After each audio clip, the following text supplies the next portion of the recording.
Usai rapat bersama Menteri Dalam Negeri Tito Karnavian dalam menyelaraskan perubahan peraturan undang-undang secara tertutup di Kementerian Dalam Negeri Jakarta Pusat pada Jumat pagi, Menteri Pendidikan Dasar dan Menengah Abdul Muti menjelaskan perubahan sistem pendidikan penerimaan peserta didik baru atau PPDB yang berganti menjadi sistem penerimaan murid baru atau SPMB.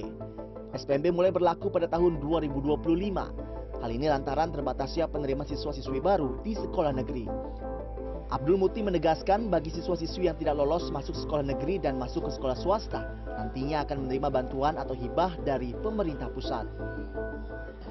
Pertama, mereka yang belajar di swasta pun itu juga anak Indonesia. Ini penting ya, jadi jangan ada pemahaman bahwa mereka yang berada di swasta ini tidak bagian dari anak Indonesia. Dan hak mereka juga dijamin oleh Undang-Undang Sistem Pendidikan Nasional.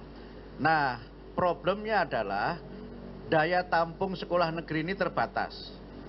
Karena daya tampung sekolah negeri terbatas, maka mereka tidak diterima di negeri, kita berikan kesempatan untuk belajar di sekolah swasta. Sementara itu, Menteri Dalam Negeri Tito Karnavian mengerahkan jajarannya untuk meninjau langsung ke sekolah-sekolah negeri dan sekolah swasta yang berhak menerima bantuan pemerintah atau hibah.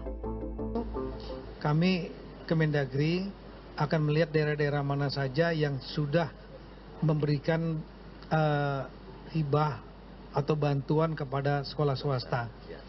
Dan kita juga pasti akan mempertimbangkan kemampuan fiskal mereka.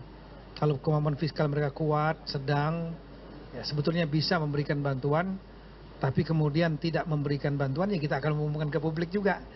Sebagai informasi, perubahan dalam sistem ini terjadi pada penerimaan siswa SMP, di mana pada jenjang ini terdapat perubahan pada persentase penerimaan siswa melalui 4 jalur penerimaan, yakni jalur domisili, afirmasi, prestasi, dan mutasi. Sedangkan pada SMA, SPMB akan dilakukan lintas kabupaten kota sehingga penetapannya ada pada level provinsi.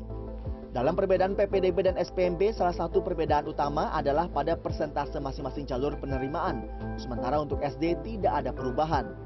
Untuk tingkat SMP sederajat, Kemendikbudristek mengusulkan agar jalur domisili diberi kuota 40%, afirmasi 20%, mutasi tetap 5%, dan prestasi 25%.